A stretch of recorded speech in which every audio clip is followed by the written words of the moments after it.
ನಾವು ಇರಾನ್ ಅಮೆರಿಕಾದ ನಡುವೆ ಬ್ಯಾಲಿಸ್ಟಿಕ್ ಕ್ಷಿಪಣಿಗಳ ಬಗ್ಗೆ ಅನೇಕ ಬಾರಿ ಚರ್ಚೆ ಮಾಡಿದ್ದೀವಿ. ಇವತ್ತು ಇಸ್ರೇಲ್ ಮತ್ತು ಅಮೆರಿಕಾಗೆ ಇರಾನ್ ತಯಾರಿಸ್ತಾ ಇರುವಂತಹ ಬ್ಯಾಲಿಸ್ಟಿಕ್ ಕ್ಷಿಪಣಿಗಳ ಆತಂಕ ಇದೆ ಅಂತ. ಭಾರತಕ್ಕೂ ಕೂಡ ಅಂಥದ್ದೊಂದು ಆತಂಕ. ಯಾಕೆ? ಪಕ್ಕದ ಪಾಕಿಸ್ತಾನ ಇದೆ, ಪಕ್ಕದ ಚೀನಾ ಕೂಡ ಇದೆ. ಅಣ್ವಸ್ತ್ರವನ್ನು ಕೂಡ ನಾವು 1962ರ ಚೀನಾ ಯುದ್ಧದಲ್ಲಿ ಸೋತ ನಂತರ 64ರಲ್ಲಿ ಚೀನಾ ಅದನ್ನು ಮೊಟ್ಟ ಮೊದಲ ಬಾರಿಗೆ ಉಡಾವಣೆ ಮಾಡಿತು. ಯಾವಾಗ ಚೀನಾ ಅದನ್ನು ಪ್ರಯೋಗ ಮಾಡಿತ್ತಲ್ಲ 64ರಲ್ಲಿ, ಅವತ್ತು ಭಾರತವು ಕೂಡ ಒಂದು ಸ್ಟ್ಯಾಂಡ್ ತೆಗೆದುಕೊಂಡಿತು. ನಾವು ಕೂಡ ಅಣ್ವಸ್ತ್ರಗಳನ್ನು ತಯಾರು ಮಾಡಬೇಕು ಅಂತ 40-42ರ ಆಸುಪಾಸಿನಲ್ಲೇ ಅದಕ್ಕೊಂದು ಪ್ಲಾನ್ ಆಗಿತ್ತು. ಅದೊಂದು ವೇಗವನ್ನು 64ರ ನಂತರ ಪಡ್ಕೊಳ್ತು. ಇದೀಗ ಭಾರತಕ್ಕೆ ಬ್ಯಾಲಿಸ್ಟಿಕ್ ಕ್ಷಿಪಣಿಗಳು, ಇದು ಬ್ಯಾಲಿಸ್ಟಿಕ್ ಕ್ಷಿಪಣಿಗಳ ಅಟ್ಯಾಕ್ ಆಗುತ್ತಲ್ಲ, ಅವುಗಳನ್ನು ಹೊಡೆದುರುಳಿಸುವಂತಹ ಶಕ್ತಿ ಸಾಮರ್ಥ್ಯ. ಇದೀಗ ಭಾರತ ಆ ವಿಚಾರದಲ್ಲಿ ಒಂದು ಮಹತ್ವದ ಸಾಧನೆಯನ್ನು ಮಾಡಿದೆ. ಶತ್ರು ರಾಷ್ಟ್ರಗಳ ಬ್ಯಾಲಿಸ್ಟಿಕ್ ಕ್ಷಿಪಣಿಗಳನ್ನು ಆಕಾಶದಲ್ಲೇ ತಡೆದು ಧ್ವಂಸಗೊಳಿಸುವಂತಹ ಶಕ್ತಿ ಸಾಮರ್ಥ್ಯವನ್ನು ಭಾರತ ಹೊಂದಿದೆ. ಹಾಗಾದರೆ ಏನೇನು ಬೆಳವಣಿಗೆಗಳಾಯಿತು ಎಲ್ಲ ಡೀಟೇಲ್ಸ್ ನೋಡ್ತಾ ಹೋಗೋಣ. ಬ್ಯಾಲಿಸ್ಟಿಕ್ ಕ್ಷಿಪಣಿ ಯಶಸ್ವಿ, ಜಗತ್ತಿಗೆ ಭಾರತ ಸಡ್ಡು ಹೊಡೆದಿದೆ. ರಕ್ಷಣಾ ಸಂಶೋಧನೆ ಅಭಿವೃದ್ಧಿ ಸಂಸ್ಥೆಯಿಂದ ಮತ್ತೊಂದು ಮೈಲಿಗಲ್ಲಾಗಿದೆ. 2 ದಿನಗಳ ಅಂತರದಲ್ಲಿ ಸತತ 3 ಯಶಸ್ವಿ ಕ್ಷಿಪಣಿ ಪರೀಕ್ಷೆಗಳಾಗಿದೆ. ಯಶಸ್ವಿ ಪರೀಕ್ಷೆಗಾರಾಗಿದ್ದು ಭಾರತೀಯ ರಕ್ಷಣಾ ಸಂಶೋಧನೆ ಮತ್ತು ಅಭಿವೃದ್ಧಿ ಸಂಸ್ಥೆ DRDO ಇವರೆಲ್ಲ ಒಂದು ಪ್ರಯತ್ನವನ್ನು ಮಾಡಿದ್ದಾರೆ. ಬ್ಯಾಲಿಸ್ಟಿಕ್ ಕ್ಷಿಪಣಾ ವ್ಯವಸ್ಥೆ ಮತ್ತು ನೌಕಾ ನಿರೋಧಕ ತಂತ್ರಜ್ಞಾನವನ್ನು ಸಾಧನೆ ಮಾಡಿರೋದು. 2 ದಶಕಗಳಲ್ಲಿ ಈ ಪ್ರಯತ್ನಗಳಾಗ್ತಾ ಇತ್ತು. ನೀವು ಗಮನಿಸಿ, ನಾನು ಆವಾಗ ಹೇಳಿದೆ 1999ರಲ್ಲಿ ಕಾರ್ಗಿಲ್ ಯುದ್ಧ ಆಯಿತು. ಕಾರ್ಗಿಲ್ ಯುದ್ಧಕ್ಕಿಂತ ಮೊದಲು ಮತ್ತು ಯುದ್ಧದ ನಂತರ ಪಾಕಿಸ್ತಾನ ಈ ವಿಚಾರದಲ್ಲಿ ಸ್ವಲ್ಪ ಪ್ರಗತಿಯನ್ನು ಸಾಧಿಸಲು ಶುರುವಾಯಿತು. ಅದಕ್ಕೆ ಸಪೋರ್ಟ್ ಆಗಿ ಯಾರಿದ್ರು? ಚೀನಾದವರು ನಿಂತಿದ್ರು. ಭಾರತಕ್ಕೂ ಕೂಡ ಆಲೋಚನೆ ಬಂತು, ನಾವು ಇದರಲ್ಲಿ ಪ್ರಗತಿಯನ್ನು ಸಾಧಿಸಬೇಕು ಅಂತ. ಅದರ ಭಾಗವಾಗಿ ಮೊದಲ ಹಂತದಲ್ಲಿ ಏನಾಯಿತು ಅಂತ ಹೇಳಿದ್ರೆ 2000 ಕಿಲೋಮೀಟರ್ ವ್ಯಾಪ್ತಿಯ ಒಂದು ಕ್ಷಿಪಣಿಯನ್ನು ತಯಾರು ಮಾಡಲಾಯಿತು. ಅದಕ್ಕೆ ಪೃಥ್ವಿ ಏರ್ ಡಿಫೆನ್ಸ್ ಅಂತಲೂ ಕೂಡ ಕರೆಯಲಾಯಿತು. ಅದು 50ರಿಂದ 80 ಕಿಲೋಮೀಟರ್ ಎತ್ತರದಲ್ಲಿ ಬರುವಂತಹ ಯಾವ್ಯಾವ ಕ್ಷಿಪಣಿಗಳು ಬರುತ್ತೋ ಅವುಗಳನ್ನು ಹೊಡೆಯುವಂತಹ ಶಕ್ತಿ ಸಾಮರ್ಥ್ಯವನ್ನು 2006ರಲ್ಲಿ ಭಾರತ ಲಾಂಚ್ ಮಾಡಿತು. 2ನೇದ್ದು ಅಡ್ವಾನ್ಸ್ ಏರ್ ಡಿಫೆನ್ಸ್ ಅಂತ, ಅದನ್ನು ಭೂಮಿಯ ಒಳಗಡೆ 15ರಿಂದ 30 ಕಿಲೋಮೀಟರ್ ವ್ಯಾಪ್ತಿಯಲ್ಲಿ ಎತ್ತರದಿಂದ ಬರುವಂತಹ ಕ್ಷಿಪಣಿಗಳನ್ನು ಹೊಡೆದುರುಳಿಸುವುದಕ್ಕೆ ಭಾರತ ಒಂದು ತಂತ್ರಜ್ಞಾನವನ್ನು ಅಭಿವೃದ್ಧಿಪಡಿಸಿತು. ಅದು 2007ರಲ್ಲಿ. ಆ ಎಲ್ಲ ಭಾಗದ ನಂತರ ಇದೀಗ 5000 ಕಿಲೋಮೀಟರ್ ದೂರದ ಕ್ಷಿಪಣಿಗಳನ್ನು ಹೊಡೆದುರುಳಿಸಬಲ್ಲಂತ ಶಕ್ತಿ ಸಾಮರ್ಥ್ಯವನ್ನು ಭಾರತ ಇದೀಗ ಬ್ಯಾಲಿಸ್ಟಿಕ್ ಕ್ಷಿಪಣಿ ರಕ್ಷಣಾ ಪರೀಕ್ಷೆಯನ್ನು ಮಾಡಿಕೊಂಡಿದೆ. ಆ ಮುಖಾಂತರ 5ನೇ ದೇಶವಾಗಿ ಭಾರತ ಇರೋದು. ಯಾರ್ಯಾವ್ದಿದೆ? ಅಮೆರಿಕ ಇದೆ, ರಷ್ಯಾ ಇದೆ, ಇಸ್ರೇಲ್ ಇದೆ, ಚೀನಾ ಇದೆ. ಅದರ ಸಾಲಿಗೆ ಭಾರತ ಸೇರಿದೆ. ನಾವು ಅನೇಕ ಬಾರಿ ಚರ್ಚೆ ಮಾಡಿದ್ದೀವಿ. ಅಮೆರಿಕಾದ ಹತ್ರ ಪೆಟ್ರಿಯಾಟ್ ಇದೆ, ತಾಡ್ ಇದೆ. ಅದರ ಜೊತೆಗೆ ರಷ್ಯಾದ ಹತ್ರ S-400, S-500 ಇರೋದನ್ನು ನೋಡಿದ್ದೀವಿ. ಇಸ್ರೇಲ್ನ ಕಡೆ ಐರನ್ ಡೋಮ್ ಇದೆ. ಇದೀಗ ಭಾರತ ಈ ವಿಚಾರದಲ್ಲಿ ಹೊಸ ಮೈಲಿಗಲ್ಲನ್ನು ಸ್ಥಾಪನೆ ಮಾಡಿದೆ. ಮತ್ತೊಂದು 2 ದಿನಗಳಲ್ಲಿ 3 ಕ್ಷಿಪಣಿ ಯಶಸ್ವಿ ಪರೀಕ್ಷೆಗಳಾಗಿದೆ. 3 ಯಶಸ್ವಿ ಪರೀಕ್ಷೆಗಳು. DRDO ಜೂನ್ 10 ಮತ್ತು 11ನೇ ತಾರೀಕಿಗೆ 3 ಹಾರಾಟ ಪರೀಕ್ಷೆಗಳನ್ನು ಯಶಸ್ವಿ ಮಾಡಿತು. ಮಲ್ಟಿಲೇಯರ್ ಬ್ಯಾಲಿಸ್ಟಿಕ್ ಕ್ಷಿಪಣಿ ರಕ್ಷಣಾ ವ್ಯವಸ್ಥೆಯನ್ನು ಮೌಲ್ಯಮಾಪನ ಮಾಡಿದೆ. ನೌಕಾ ವಿರೋಧಿ ಹಡಗು ಕ್ಷಿಪಣಿ ಮಧ್ಯಮ ಶ್ರೇಣಿಯ ಮೊದಲ ಯಶಸ್ವಿ ಉಡಾವಣೆ ಆಯಿತು. ಏನೇನಾಯಿತು ಬೆಳವಣಿಗೆ?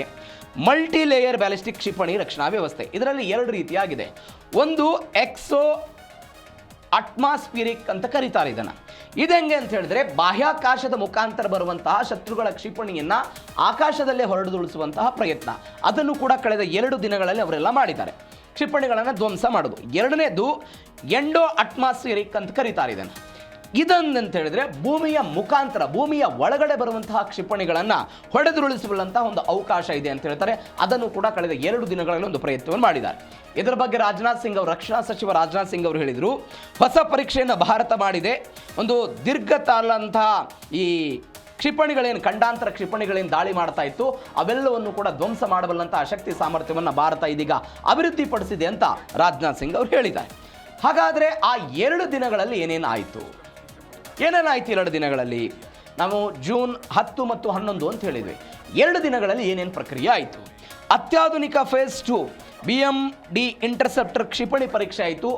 ಆಕಾಶದಲ್ಲೇ ಶತ್ರು ಕ್ಷಿಪಣಿಯೆಲ್ಲ ಉಡಿಸಿ ಮಾಡುವಂತಹ ಪ್ರಯತ್ನ ಆಯಿತು. ವೈರಿಗಳ ರೆಡಾರ್ ಮತ್ತು ಏರ್ ಡಿಫೆನ್ಸ್ ಸಿಸ್ಟಮ್ಗಳನ್ನೆಲ್ಲ ಹ್ಯಾಕ್ ಮಾಡುವ ಕ್ಷಿಪಣಿ ಯಶಸ್ವಿ ಉಡಾವಣೆ ಆಯಿತು. ಶತ್ರುಗಳ ಕೃತಕ ಗುರಿಯನ್ನು ಅತ್ಯಂತ ನಿಖರವಾಗಿ ಎಲ್ಲ ಧ್ವಂಸಗೊಳಿಸಲಾಯಿತು. ಹೆಂಗಾಯಿತು ಅಂತ ಹೇಳಿದರೆ ಜೂನ್ 10 ಮತ್ತು 11ನೇ ತಾರೀಕಿಗೆ 2 ದಿನ 3 ಕ್ಷಿಪಣಿ ರಕ್ಷಣಾ ಪರೀಕ್ಷೆ ಆಯಿತು. 48 ಗಂಟೆಗಳ ಒಟ್ಟು ಕಾರ್ಯಾಚರಣೆ ಇದು. ಮೊದಲೇನು ಮಾಡಿದ್ರು ಇವರು? ಶತ್ರು ದೇಶಗಳ ದಾಳಿಯ ಬಗ್ಗೆ ಒಂದು ಕೃತಕ ವಾತಾವರಣವನ್ನು ಸೃಷ್ಟಿ ಮಾಡಿಕೊಂಡು, ಶತ್ರುಗಳು ಹೆಂಗೆ ದಾಳಿ ಮಾಡ್ತಾರೆ ಅನ್ನೋದ್ರ ಬಗ್ಗೆ ಒಂದು ಕೃತಕ ಸನ್ನಿವೇಶ ಸೃಷ್ಟಿಯಾಯಿತು. ಇದೀಗ ಭಾರತದ ಕಡೆಗೆ ಬರುವಂತಹ ಬ್ಯಾಲಿಸ್ಟಿಕ್ ಕ್ಷಿಪಣಿ ಹೋಲುವಂತಹ ಒಂದು ದೀರ್ಘತರನಾದಂಥ ಕ್ಷಿಪಣಿಗಳನ್ನು ಕ್ಷಿಪಣಿಗಳನ್ನು ಉಡಾವಣೆ ಮಾಡಲಾಯಿತು. ಶತ್ರು ದೇಶಗಳಿಂದ ಭಾರತಕ್ಕೆ ಬರುತ್ತವಲ್ಲ ಅದೇ ರೀತಿಯಾಗಿ ಉಡಾವಣೆ ಮಾಡಲಾಯಿತು. ಅದಾದ ನಂತರ ಶತ್ರು ಕ್ಷಿಪಣಿ ಆಕಾಶಕ್ಕೆ ಜಿಗಿಯುವಂತಹ ಸಮಯದಲ್ಲಿ ಭಾರತದ ಕರಾವಳಿಯಲ್ಲಿ ನಿಯೋಜಿತವಾಗಿದ್ದಂತಹ ಸ್ವದೇಶಿ ರೆಡಾರ್ ಇವೆಲ್ಲವನ್ನು ಕೂಡ ಪತ್ತೆ ಹಚ್ತವೆ. ಅಂದರೆ ಹೆಂಗೆ ಕಾರ್ಯಾಚರಣೆ ಆಗುತ್ತೆ ಅಂತ ಹೆಂಗೆ ಆಯಿತು 2 ದಿನಗಳಲ್ಲಿ. ಕರಾವಳಿಯಲ್ಲಿ ಇರುವಂತಹ ಈ ಸ್ವದೇಶಿ ರೆಡಾರ್ಗಳು ಪತ್ತೆ ಹಚ್ತವೆ. ಈ ಪತ್ತೆ ಹಚ್ಚಿದ ನಂತರ ಈ ಕ್ಷಿಪಣಿಗಳ ಹಾರಿ ಬರ್ತಾ ಇರುವಂಥ ವೇಗ, ಎಲ್ಲಿ ಬೀಳಬಹುದು, ಯಾವ ನಗರಗಳನ್ನು ಗುರಿಯಾಗಿಸಿಕೊಂಡಿದ್ದಾರೆ, ಈ ಎಲ್ಲ ಮಾಹಿತಿಗಳನ್ನು ಈ ರೆಡಾರ್ ಏನು ಮಾಡುತ್ತೆ, ಕಮಾಂಡ್ ಸೆಂಟರ್ಗೆ ತಿಳಿಸುತ್ತೆ.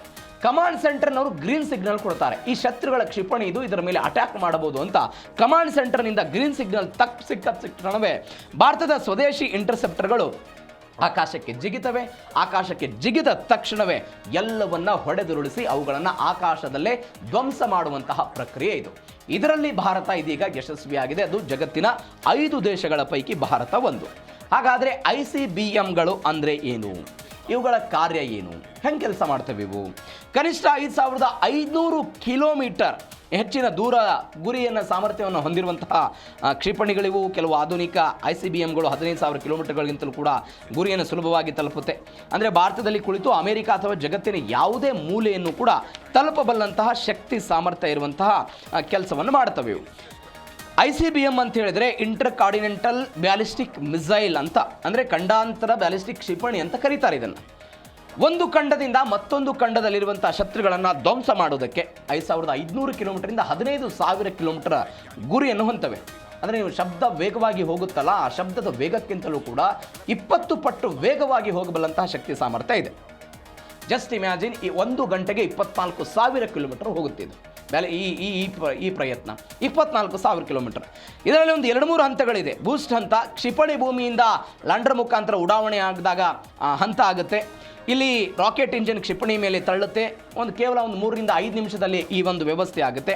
ಅದು ಭೂಮಿಯಿಂದ ಬಾಹ್ಯಾಕಾಶಕ್ಕೆ ಹೋಗುತ್ತೆ. ಒಂದು ಪ್ರಕ್ರಿಯೆ ಮಿಡ್ ಕೋರ್ಸ್ ಅಂತ ಕರೀತಾರೆ. ಇದನ್ನು ಪ್ರಮುಖ ಅಂತ ಹೇಳಲಾಗುತ್ತೆ. ಇದು ಕ್ಷಿಪಣಿಯ ಪ್ರಯಾಣದ ಸುದೀರ್ಘ ಅವಧಿ, ಒಂದು 15ರಿಂದ 20 ನಿಮಿಷ ಇದಕ್ಕೆಲ್ಲ ಪ್ರಕ್ರಿಯೆ ಬೇಕಾಗುತ್ತೆ.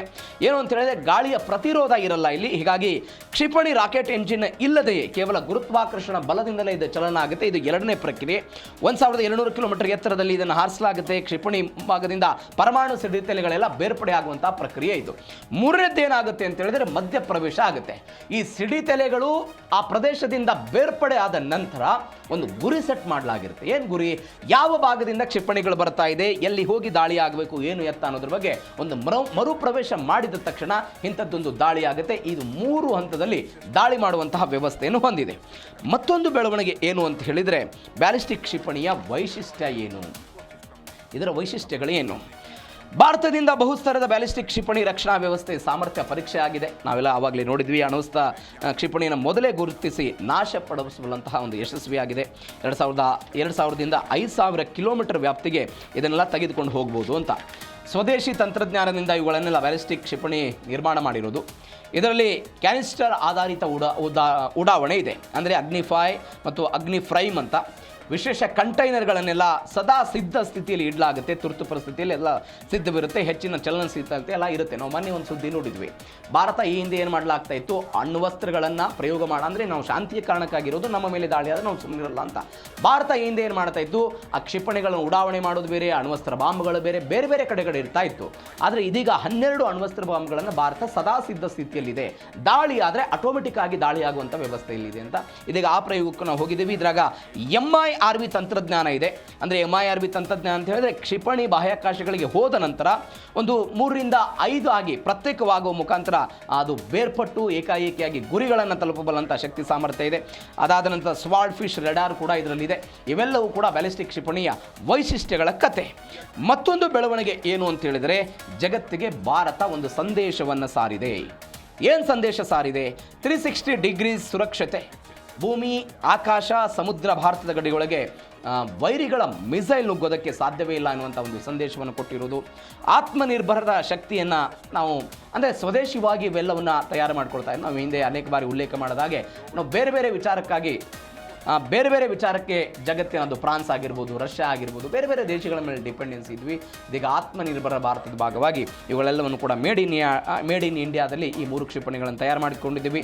Super power league back to back ಯಶಸ್ಸಿನ ನಂತರ ಜಗತ್ತಿಗೆ ಒಂದು ರಕ್ಷಣಾ ಕವಚವಾಗಿ ಇದೀಗ ಭಾರತ ಒಂದು ಸಂದೇಶವನ್ನು ಕೊಡ್ತಾ ಇದೆ.